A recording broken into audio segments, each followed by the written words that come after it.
Ekabo, and welcome to another episode of Talking Ifá with me, Babalawo Salako. In today's episode, I wanted to talk about Iku and what do you do when Iku comes, right?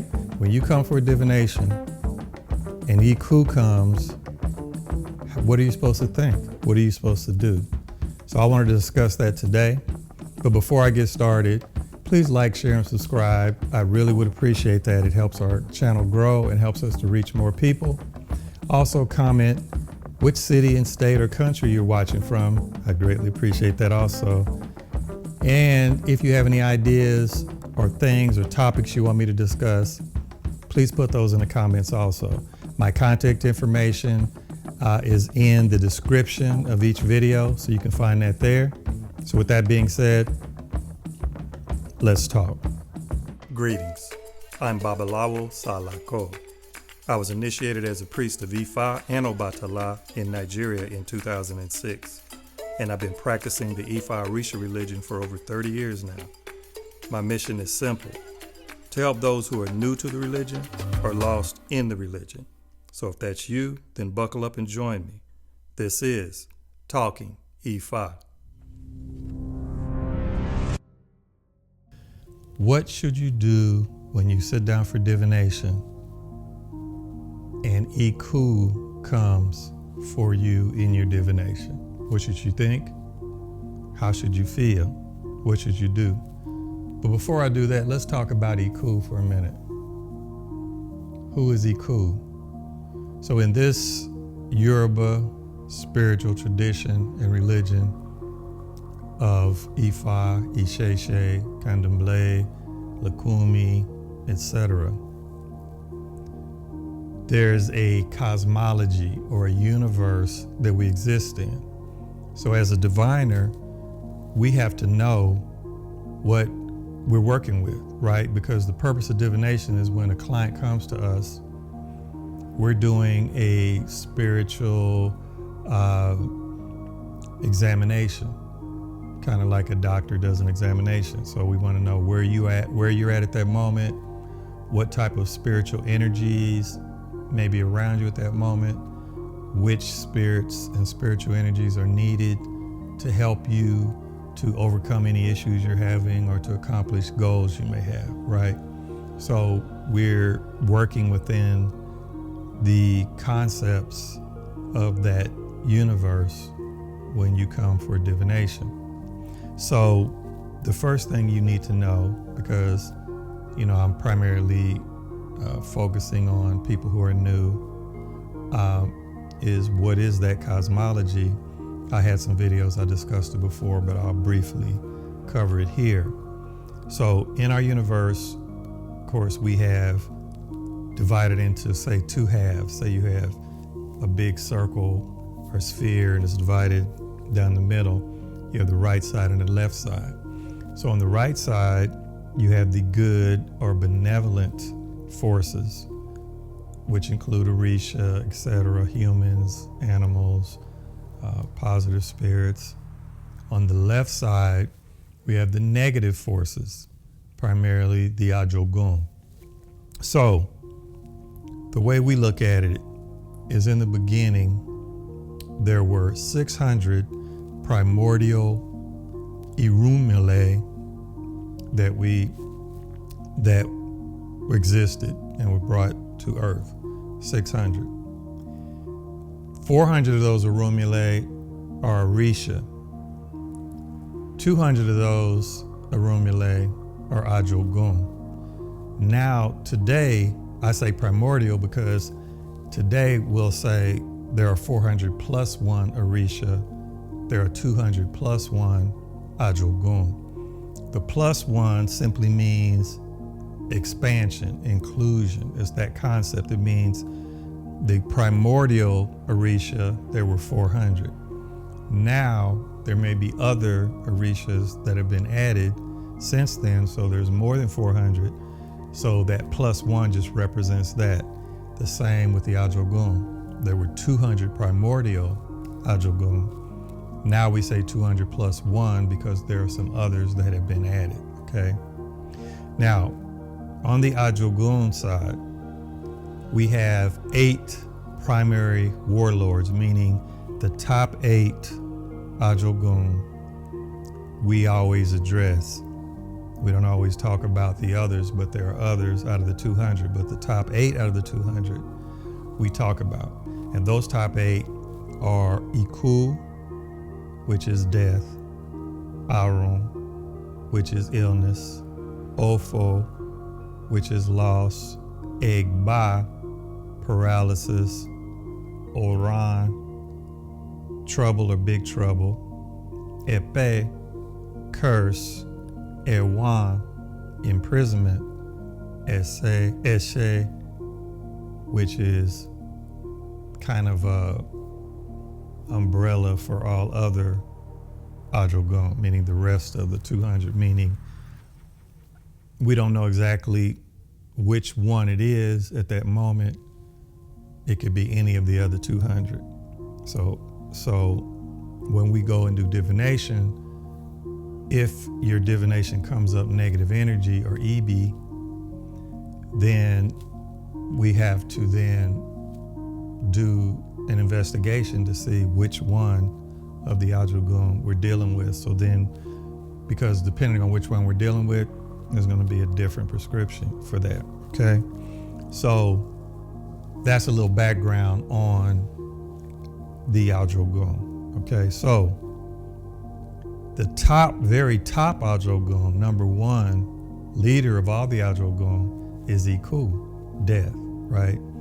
So when you come for divination, if you come to divine with me, the first thing I'm going to do is talk about revealing. We're going to cast and reveal the primary Odu, right?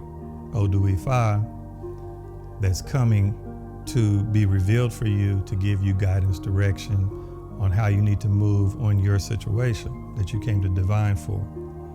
The second part that I look at is what is the orientation? What is the energy that's accompanying this Odu for you? Okay, and then if it comes Ire means good fortune, prosperity, good things that are coming for you, that come with this Odu, meaning that energy is around you at the time you sat and you came in for this divination.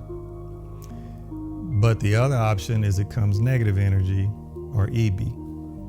Now, if it comes EB, now I have to then investigate to find out which Ajogun is it talking about there, which one is around you, possibly you, but at least coming around when you came for that divination, all right? So I have to go through those 8 warlords. So if I ask if it's Iku, and the answer is yes, it's Iku. Okay, now I have to do some other investigations about Iku, right? Is it, but let's look at another concept before I get into that. One of the things is, as you as the client, how do you feel when you're sitting there and I say, okay, this is the Odu that came for you, but the orientation or the energy that came was Iku, death. What do you think? How do you feel? That can be scary, right? So one of the concepts a lot of times that we say, and I hear people say a lot, is they say, in your divination, this is the Odu that was revealed and it came with negativity, this Ajogun. It came with it, Iku. But I would like to have you think of it a little differently than that. Don't think of it came with Iku, because it sounds like, and it can be misinterpreted, that you say, okay, I came to get this divination, and all of a sudden they're telling me all this negative energies here that came with it. And you start thinking that just the act of you going to get the divination is what caused the negative energy to come. Nothing could be further from the truth. You coming for divination has nothing to do with the energy that's around you. Remember, the divination is to tell you what's going on with you. When you walked in the door, whatever energy is there, you brought with you to the divination. So if Iku is revealed, so you need to look at it as Iku was revealed in your divination, not it came with Iku. It was revealed for you in the divination, right? And that is a blessing, because if Iku is coming for you or is hovering around you and you don't go for divination, it doesn't mean that Iku is not coming for you or around you. It just means you have no clue that Iku is coming for you or around you. Therefore, you have no defense, no form of protection from Iku, because you have no clue Iku is there. You're just living your daily life. You're just going around and you don't know. So the blessing is, if you come for divination and Iku comes, you really need to celebrate. Now, that sounds strange, but I have a god brother, good friend of mine, a god brother of mine. I'm not going to say his name because he may not want me to say his name. But anyway, he came with me. We were together in my old temple, and he came with me to where I'm at now with the Ęgbę, Wande Abimbola. And what he told me, he said he gets excited every time Iku comes for him in a divination. Because he said out of the Ajogun, if you look at all of them, and especially the primary 8 warlords, he said Iku is the most straightforward, simplest one to deal with. Because if Arun comes for you, Arun is illness. That's a tough one to get rid of, because illness, you can't just snap your finger and it's gone. It could be an illness that comes from the mind, mental. That's a long struggle to overcome. You have to change your mind, not just Ęgbę. You have to change your mind to get rid of that. If it's dealing with health and how you're taking care of yourself, you're not eating right, etc., just doing an Ęgbę alone is not going to get rid of that. You have to take action. You have to do work that could be long-term to overcome illnesses. So, but if Iku comes, then that could be more straightforward. So let's look at how some people look at Iku when you come into this. Some people say that the date that we're born and the date that we die is some people believe that can't be changed, and that's something that is decided before we were born.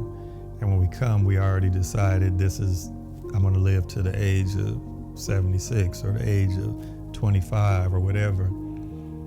And that was a pre-chosen date. And they said that anything else in between those dates can be changed through divination, because there's such thing as premature death, meaning that we've done something wrong or put ourselves in the wrong situation, and it wasn't our preordained time to go. It's earlier, and we could, if we divine, we could easily prevent and block those.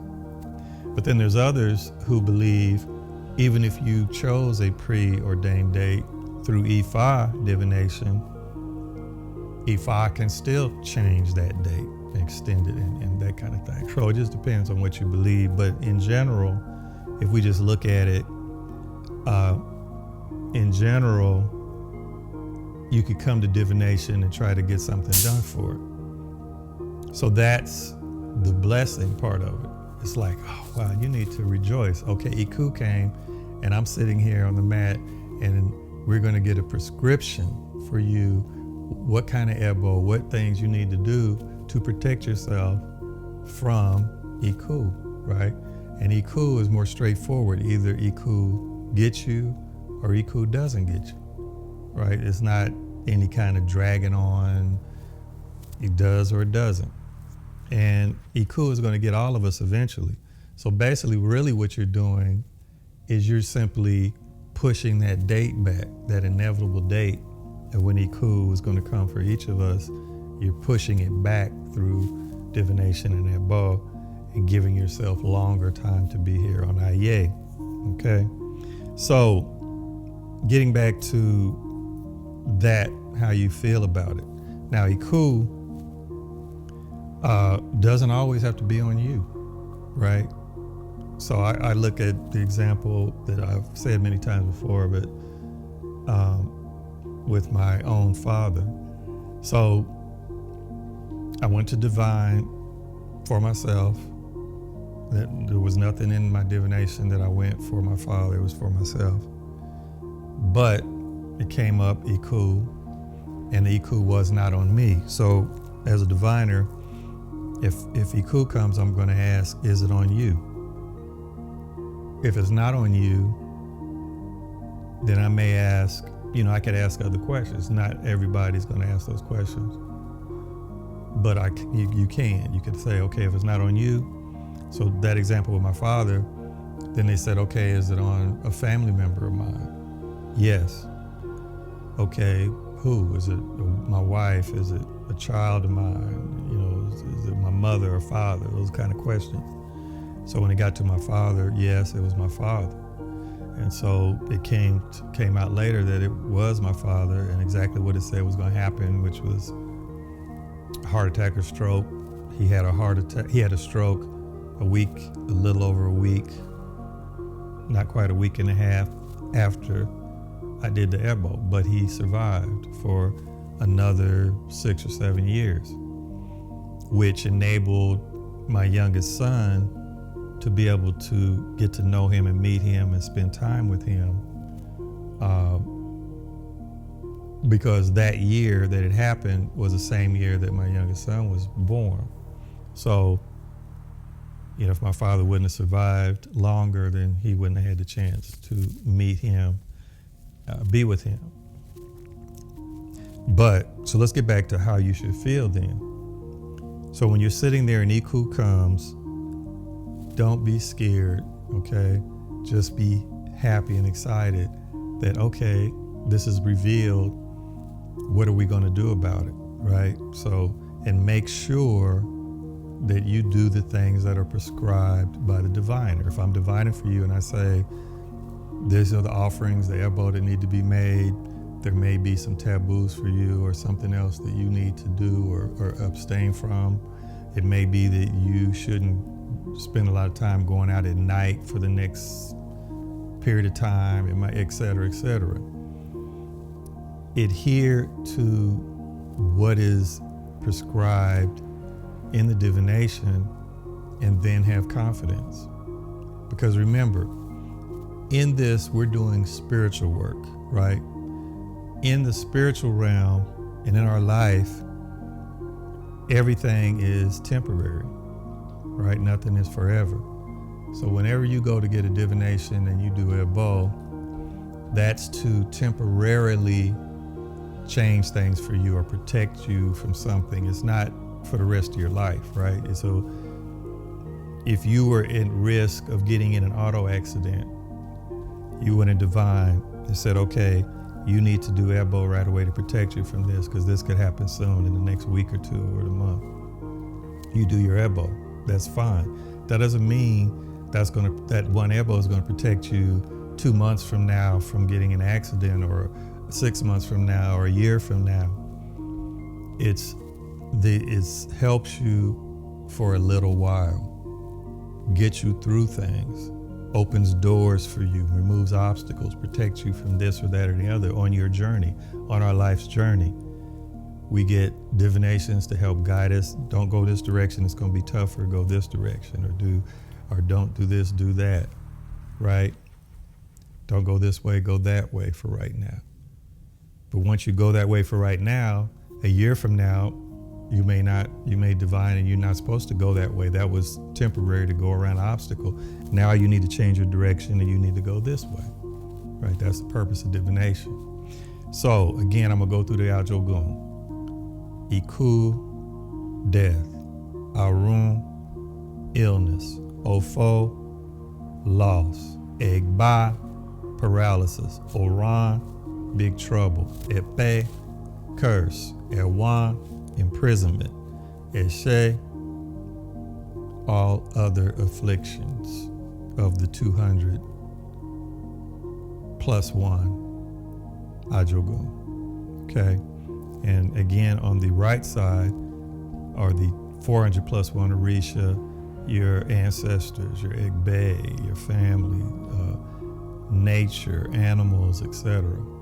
Okay, so I hope that brought a little more clarity to, because most of the time when people come for divination, the scariest outcome is when it comes negative, EB, Iku. When that comes, people normally get uneasy, sometimes get a little nervous, get a little scared. But what I want to tell you is, the way you need to look at it is you need to be happy. You need to get excited that I was told, it's like being told a secret, like somebody says, let me give you this little information. Let me give you this insider trading. Like say if you're investing in the stock market, you get some insider trader information. Oh wow, this company's getting ready to do this. You need to invest in this stock. It's like that. You're getting insider information that these negative forces are around you right now. And that gives you the opportunity to do something about it before that happens, whereas most people who don't go, if you don't go in divine, they don't get that insider information. They don't get that opportunity to protect themselves from X, Y, or Z in advance. That's one of the great benefits of divination. You get insider information up front before anyone else. Okay, so that's what I wanted to say about that. What do you do? What do you think? How do you feel when Iku is revealed, not Iku comes with your divination? Iku is revealed during your divination, during your reading, okay? That is a blessing. So I hope you got something out of this today. Remember to like, share, and subscribe, and give me ideas or comments of future episodes, and make sure not to forget let me know where you're watching from, okay? Also, because I had people requesting, they said they wanted to work with me and do a mentorship. I've started a mentorship program, and I have information about that.